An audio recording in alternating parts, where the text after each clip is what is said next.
there is uTshatha. uTshatha mfethu. uTshatha ngiyamthanda kakhulu.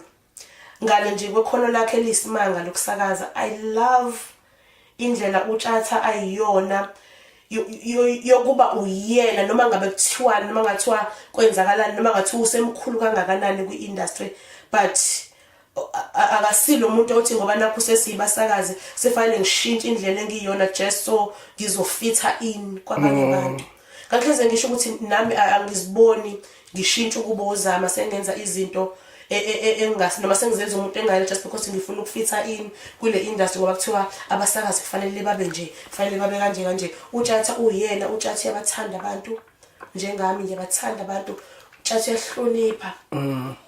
Khathalekile ukuthi umncane noma umdala noma ungakanani, ngimncane ngingaka nje kuyena uTshatha uyahlonipha.